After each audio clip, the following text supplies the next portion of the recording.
Hey there. If your last birth left you feeling scared, dismissed, or like your voice didn't matter, you're not alone.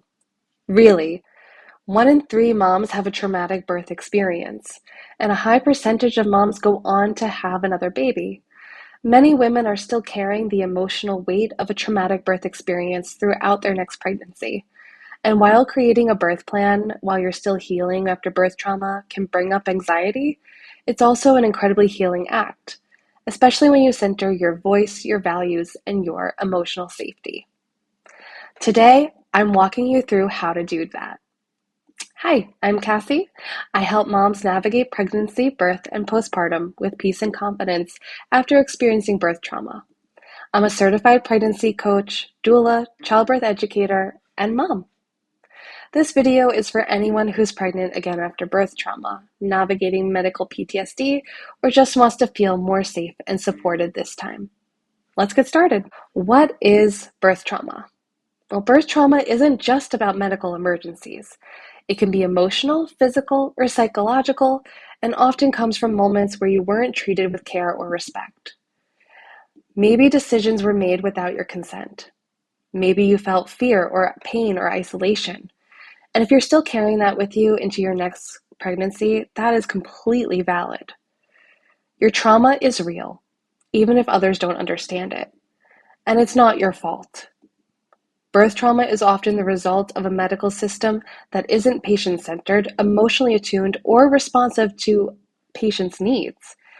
Or sometimes it's unfortunately caused by very bad luck, where that 1 in 1,000 thing of something going wrong happens to you. We may search for reasons as to why, replay every event over and over again in our heads, but there's nothing you could have done. And that doesn't make the trauma disappear. Perhaps you're already doing the work to heal from your past experience. Or maybe, now that you're pregnant again, you're finding new memories and feelings pop up and are just starting to fully process everything. No matter where you are in your healing journey, you're doing amazing. Taking any step to process and heal is a radical act of bravery. So give yourself some much deserved credit for being here with me right now and watching this video. Let's name what happened without shame and use that as a starting point for healing. Why does a birth plan even matter? I get it. You might be thinking, why should I make a plan when last time nothing went to plan? And here's the truth. A birth plan isn't about controlling the outcome. It's about getting clear on what matters to you and ensuring your support team understands and honors that. And a trauma-informed birth plan definitely isn't about controlling every outcome. It's about making sure your emotional safety and voice are centered in a system that often overlooks both. It helps your team understand your triggers, your values, and how to fully support you. We cannot control everything that happens during labor. I wish I could tell you to do X, Y, and Z and nothing will go awry, but that would be a lie. And not telling you to prepare for unexpected outcomes would be cheating you. That's not who I am and what I'm here to do. Most importantly, a birth plan helps you to explore all of your options when it comes to every possibility for labor. Normal is not a linear path for birth for everyone. There's a spectrum of what's normal and what's not.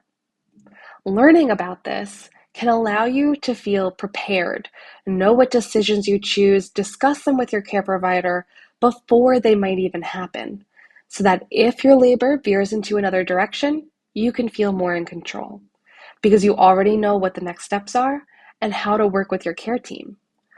Knowledge is power, and that power can bring you peace.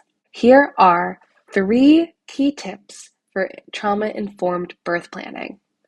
Number 1, reflect before you plan. Start by asking, what felt traumatic for me last time? What do I want to avoid? What do I need to feel emotionally safe? You may want to do this part with a therapist, birth partner, or doula. Reflecting on your past trauma can bring about an emotional or physical response. So let's make sure you have the right support and environment for this step. Number 2, think beyond procedures. Include things like, I want fewer people in the room, or please explain every step before touching me. Or I need my partner or doula to help me breathe through anxiety for these different parts. Number three, share it early and review it often. Your provider, doula, support people should all be on the same page early on. Ask, how do you support people with past trauma? Their answers matter. And if you don't like their answers or feel like they're dismissing you or your past experiences, you can switch providers. You are the boss. And I look at a birth plan as a living document. It can be revised at any time according to your needs. You deserve to feel safe. No birth plan guarantees a perfect experience, but creating one from a place of self-awareness, advocacy can be deeply healing. You are not broken. You were let down, and you absolutely can have a birth that feels informed, supported, and safe. I created a free trauma-informed birth plan workbook to help guide you through this process step by step with an envisioning birth worksheet, trigger identifications, birth plan templates, communication tips, and more. Click the link below to download it and start planning your healing birth. And don't forget to like and subscribe for more support on your pregnancy journey. I'll see you next time.